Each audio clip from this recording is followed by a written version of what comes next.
दुख का कारण क्या है? अगर हम सामाजिक दृष्टि पर देखें तो कुछ बिंदु हमारे सामने आते हैं। तो चलिए कुछ ऐसे ही बिंदु को हम लोग देखते हैं जिसकी वजह से सामाजिक दिक्कतों का और दुख का सामना हमें करना पड़ता है। पहला ये होता है कि हम लोग एक्सपेक्टेशन और रियलिटी को समझ लें।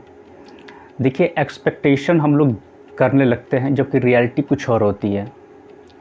अब जैसे आपका व्यक्तित्व कुछ और है और आप कुछ ऐसा काम कर रहे हैं जो उस व्यक्तित्व से मैच नहीं खाता है, तो आप क्या करते हैं, एक्सपेक्ट कुछ और करते हैं और रियलिटी कुछ और होती है, तो तनाव होता है। तो वहाँ पर आपको दुख और क्लेश ये सब चीज़ों को सहना पड़ेगा। अब उसके आगे बढ़ते हैं तो जब आप पहले से कुछ ऐसा चुन लेते हैं जो आपके व्यक्तित्व के हिसाब से नहीं है, तो आपको तनाव दुख होता है। तो उसमें आपको समझना चाहिए कि सेल्फ डाउट तो होगा ही होगा, क्योंकि आपने कुछ ऐसा चुन लिया जो आपके लिए सूट नहीं करता है, तो वो तो होगा ही होगा। तो इसलिए उसमें मेन कारण क्या हो रहा है कि यही जो आपका व्यक्तित्व है उस काम से मैच नहीं खाता है।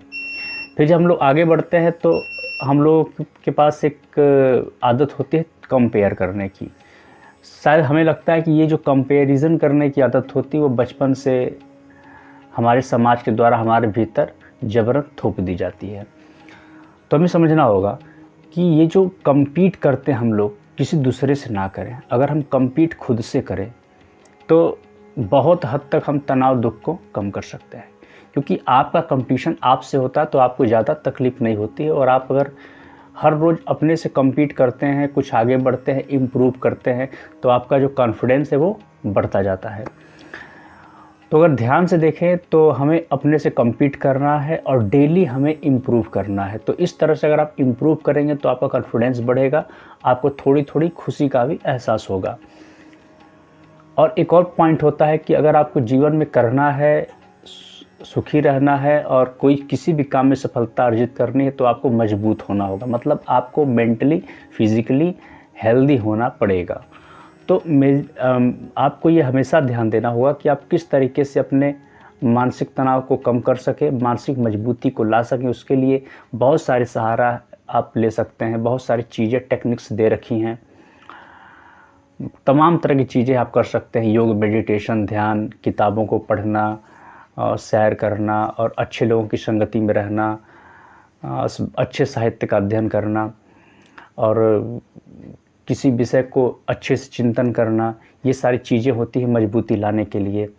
और अपने को बॉडी को फिट रखना, कोई फिज़िकल एक्सरसाइज से अपने को जोड़े रखना, ये चीज़ें होती हैं, बहुत इम्पॉर्टेंट होती हैं। तो पहला हमने क्या बताया कि हम लोग क्या होते हैं, यूनिक होते हैं। हम लोग ये समझना होगा कि अगर आप ऐसे उदाहरण लें कि एक मछली है, वो पानी में अच्छा तैराकी कर लेती है, लेकिन अगर उसको आप पेड़ पर बिठा दें तो तड़पने लगेगी, वो वहाँ पर न चढ़ सकती है न कुछ कर सकती है। तो आप अब वो सोचेगी यार मैं तो यहाँ चढ़ नहीं पाती हूँ, तो उसको कितना तकलीफ़ होगा। मछली की असली योग्यता उसके पानी में तैरने से लगाई जाती है, ना कि पेड़ पे चढ़ने से। अब बंदर को पानी में ढकेल दिया जाए तो उतना अच्छा तैर नहीं पाएगा जितना अच्छा मछली तैर सकती है, तो वो भी वहाँ पर परेशान हो जाएगा। तो हमारे साथ ऐसा ही कुछ होता है। अब चिड़िया उड़ रही है तो उसको आप तैराइए, चिड़िया उड़ने के लिए है ना कि तैरने के लिए है। तो इससे ये समझ में आता है कि हर व्यक्ति की एक यूनिक क्वालिटी होती है और उसको उसी के हिसाब से अपने काम को चुनना चाहिए।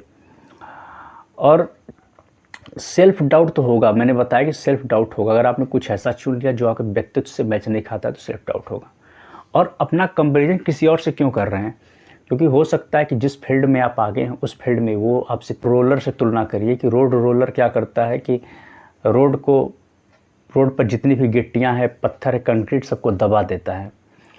अब फैंसी कार से उसकी तुलना क्यों करें? फैंसी कार चलेगी तो एक अलग ही उसमें स्वैग है, एक अलग ही आनंद है, उसको उसमें यात्रा करने में मज़ा आएगा, एक अच्छा लगेगा उसमें यात्रा करने में, सुंदर भी लगती है, आरामदेह भी होगी। रोड रोलर से तुलना क्यों करें? क्योंकि रोड रोलर का काम है रोड को सही बनाना और भी बाकी काम करना। इसका अलग महत्व है, उसका अलग महत्व है। तो अपने को देखना पड़ेगा कि आपको रोड रोलर बनना है कि आपको लग्जरी गाड़ी बननी है।